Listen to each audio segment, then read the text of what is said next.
They started as teenagers in Memphis, backing Otis Redding with raw talent and unshakable rhythm. In 1967, their future seemed unstoppable. And then, in a moment, everything changed. A tragic plane crash took the lives of 4 band members and Otis himself. Their story didn't end in tragedy, it was reborn in funk. Rising from the ashes, this group transformed heartbreak into heat, becoming one of the most electrifying funk bands of the 70s and 80s. From stacked soul to steady on funk, their sound evolved, their legacy endured. This is a story of loss, rebirth, and rhythm that never stopped.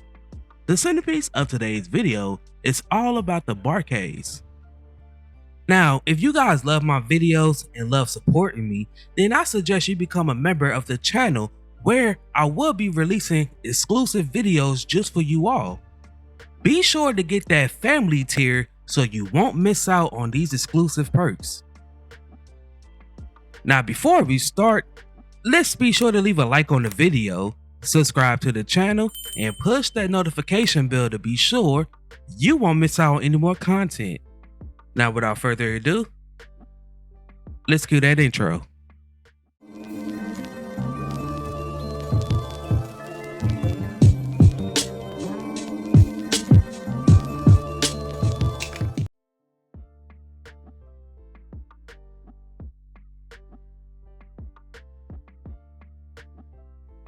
Before the platinum records, the funk anthems, and the electric stage shows, there was 6 young musicians from Memphis, Tennessee.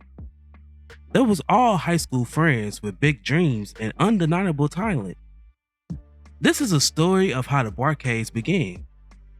In the heart of soul music's golden age, long before they became legends, they were just kids hanging out in the garage, crafting the sound that would one day define a generation.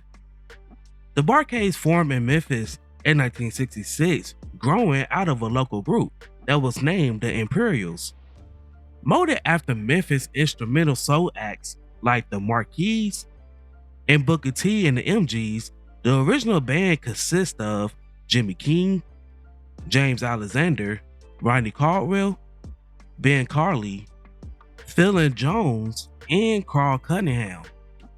By day, all of the band members attended Booker T. Washington High School, but by night, they performed regularly at Memphis hotspots such as The Palace, Hippodrome, Flamingo Room, Club Tropicana, and Blue Station. Booker T. Jones' band director Harry Winfield assisted in booking them.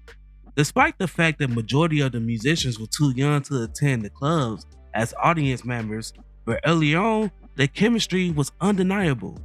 They wasn't just playing covers, they was building a sound.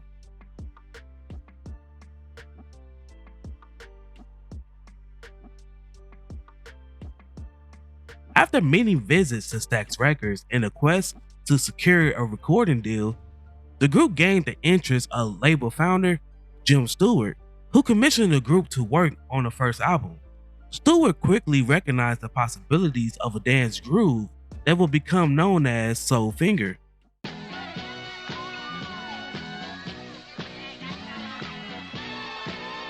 In the spring of 1967, the track peaked at number 3 on the Billboard R&B charts.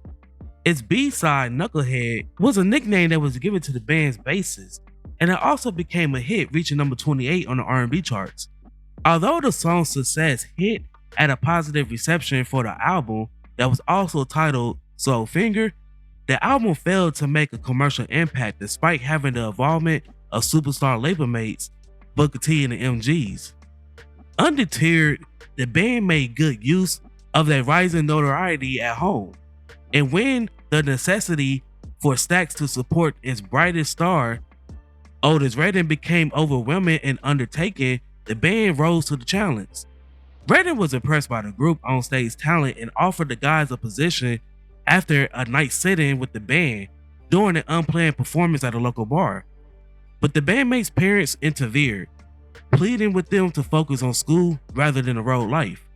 Almost before the kids' graduation hats to fall to the ground, their roles removed, the Bar-Kays was on their way to the Apollo Theater in Harlem to demonstrate their readiness for the big time behind Otis Redding.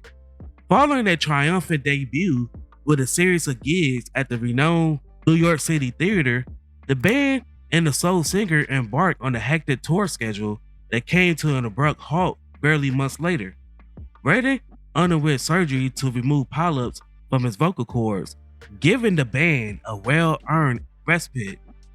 When Redding returned touring in December of 1967, he re-enlisted the band for a busy rental schedule on board an 8-seater private jet, which necessitated 2 more members to fly commercial on each tour stop. When traveling from Cleveland to Madison, Wisconsin, bassist James Alexander and opening act Carl Sims chose to fly commercial. As they waited for the rest of their companions at the airport after they landed, news came that the beloved musician Otis Redding, along with all occupants of his private jet, has been in an accident. A witness spotted the incident from his home and contacted the authorities. First responders rescued Ben Carley from the wreckage, saving his life. Unfortunately, there was no other survivors.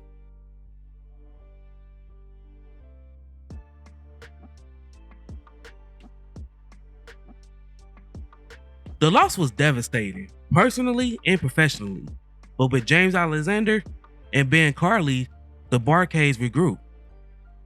They brought in new members, reshaped their sound, and by the early 70s, the new lineup was funkier, bolder, and ready to reinvent their sound.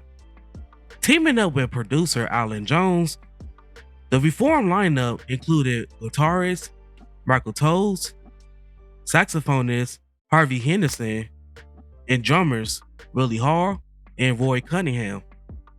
The group also recruited another white keyboardist, Ronnie Gordon, although it is uncertain whether it was by coincidence or for the sake of continuity. The Bar-Kays reintroduced themselves to the world on their sophomore album, Got a Groove, that was released in 1969, which included their new faces and sound. Furthermore, the group resumed their role as a house band for Stax rosters of musicians. When staff writer Isaac Hayes took the stage as the label's new solo artist, they found immediate success. His second album, Hot Butter Soul, was a major hit for the label, which most people say that album helped save Stax Records. Although Ronnie Gordon and Roy Cunningham released shortly after the group regained momentum, Wilson Stewart filled in the void on the keys. Furthermore, the band went to vocalist Larry Doxson to give a new dimension to their presentation. The change in approach helped the group stay relevant in changing times, as soul lovers developed a new hunger for new flavor that became known as funk. Bar-Kays made an enthusiastic shift, incorporating elements of psychedelia and album-oriented rock, which enabled their third album, Black Rock. This album achieved fresh chart success for the band. It peaked at number 12 on the R&B album charts and also climbed to number 90 on the pop charts. The Bar-Kays grew in fame with Isaac Hayes, and they also benefited from another one of his major songs, Theme from Shaft, from which they took their song Son of Shaft.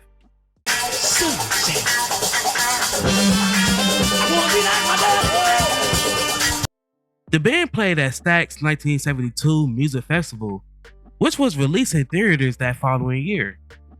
The band's singles peaked at number 10 on the R&B charts and number 53 on the pop charts. Also, in 1972, the group, they enjoyed minor success with their album, Do You See What I See, which was a final chart entry while being a member of the Stax Folk family. They released one more album as active members of the label, titled Cold Blooded, in 1972, but it failed to gain traction with customers at Stax Records will abruptly come to an end. They moved from Stax to Mercury Records, embracing a more energetic, P-Funk inspired sound that would define their legacy in the coming years. The new Bar-Kays had more funk in their blood, looser, groovier, and electric. Their next hallmark hit came from an unexpected source. Despite being contracted to a different label for 2 years, Fantasy Records released a previously unheard Bar-Kays song that was titled Holy Ghost, after acquiring possessions of Stax Records' name and recordings.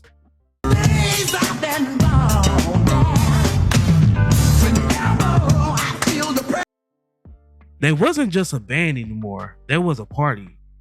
Their sound was gritty, polished, and infectious. Their live shows was legendary.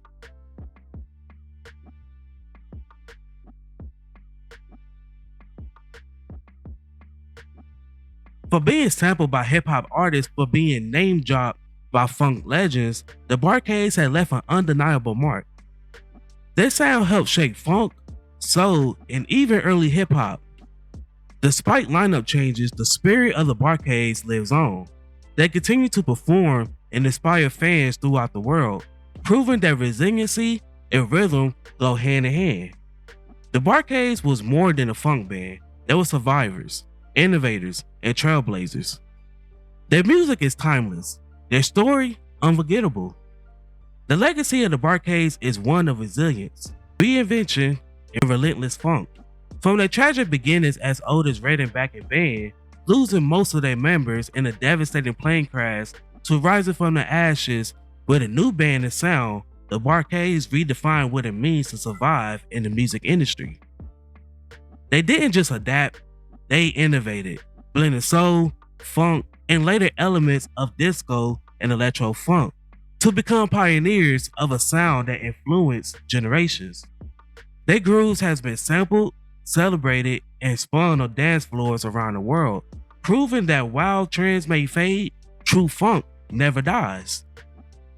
The Barcades wasn't just a band, there was a movement.